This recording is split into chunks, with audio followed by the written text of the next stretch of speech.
toutes et à tous, je suis super contente de vous retrouver pour un nouvel épisode d'SOS Mila et aujourd'hui, Manon est notre invitée. Coucou ma chérie, Comment ça va? Je suis vraiment super contente d'être avec vous aujourd'hui et surtout de te retrouver et d'être Moi avec aussi, toi. je suis vraiment trop contente et je voulais te le dire, félicitations pour l'heureux événement. Merci ma chérie. Tu Donc, vas être tata Mila? Ouais, donc je suis super contente, j'ai vraiment hâte qu'on puisse répondre à toutes ces questions et ça me fait vraiment plaisir de t'avoir. Bah, moi aussi ma chérie, merci de m'avoir invitée. Ah bah de rien. Et aujourd'hui, SOS Mila nous est offert par Hello Body. Vous pouvez bénéficier de moins 10% avec le code SOS10 sur le site internet qui s'affiche en bas de votre écran. D'ailleurs, je pense qu'aujourd'hui tu portes actuellement du Coco Riche. Ah oui, t'as deviné. C'est notre baume à lèvres préféré. Petite précision avant de commencer, voilà, on garde vraiment l'anonymat, mais j'ai décidé de vous mettre des petits pseudos sympas, tout mignons. Voilà, mais promis juré, c'est anonyme. Emma, 19 ans. Je suis en couple depuis bientôt 1 an avec mon mec et j'ai un gros problème.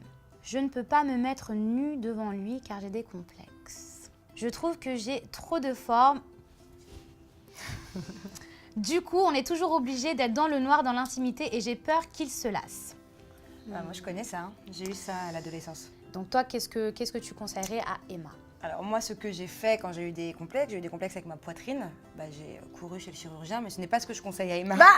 Emma, Ce n'est attends pas- là, on essaie de trouver une solution. Ne faites pas ce que je fais, quoi, voilà. Après, moi, le conseil que je peux lui donner, c'est peut-être de jouer avec les sous-vêtements, parce qu'il y a des sous-vêtements peut-être taille haute, ou si c'est un complexe, par exemple, du ventre, peut-être mettre des culottes assez sexy, taille haute. Moi, je suis d'accord avec toi. Je pense qu'elle devrait un petit peu jouer aussi avec les accessoires, mais au-delà de ça, je pense que déjà, si ton chéri est avec toi, c'est parce qu'il t'aime pour ce que tu es et comment tu es. Et ça, c'est important que tu le saches. Si au cas où le copain aussi regarde notre réponse, bah, n'hésite pas à la mettre en confiance et à la rassurer, à la complimenter. Nous, les femmes, en fait, on a tendance à avoir des défauts, mais tellement minimes que les garçons ne me remarquent même Ouais. pas. Enfin, moi, j'ai une histoire. J'avais changé de couleur de cheveux, j'étais passée du brun au blond. Non, mais le mec, j'avais passé 5 heures dans le salon, il avait rien remarqué, quoi. Donc, ma chérie, oublie tes complexes, zéro complexe, et vraiment, voilà, n'aie pas d'inquiétude et bon courage. Alors, Kevin, 20 ans. Garçon. Un garçon. Ma copine avec qui je suis depuis 1 an, elle a un gros défaut. Elle parle trop, comme toutes les filles, et surtout trop d'elle. Le problème, c'est qu'elle ne s'en rend pas compte. Moi, je l'aime, mais je ne sais pas comment lui faire comprendre qu'il faut qu'elle change parce que ça commence à me saouler grave. Ah bah, je comprends, Kevin. Alors, qu'elle parle trop, ça, c'est toutes les filles. Ouais, c'est Après, clair. qu'elle parle trop d'elle, peut-être qu'elle est un peu égocentrique. Ouais, je pense que le plus important, ce serait quand même de lui en parler parce que de garder ça pour toi, finalement, ça va créer une frustration alors que la communication, c'est quand même la clé. Vous pouvez peut-être faire un petit jeu, c'est-à-dire que lors d'un dîner, bah, vous faites le jeu du roi du silence que pour elle. Au pire, je lui mets un scotch sur la bouche. Non, un scotch ça, sur c'est pas bouche. la solution, Manon. Bah, peut-être comme ça, elle apprend à écouter. Il faut apprendre à écouter. Ouais, c'est vrai. Non, mais qu'ils prennent un petit peu les devants et à chaque fois que, voilà, elle s'éternise un peu trop, hop, la couper et recentrer ça sur lui. Mais lui dire gentiment, parce qu'on peut vite être susceptible. Très susceptible. Hélène, 28 ans.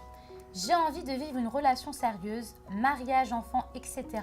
Mais le problème, c'est que j'ai une trouille bleue de l'engagement. Dès que ça devient sérieux avec un gars, je fuis. Please help.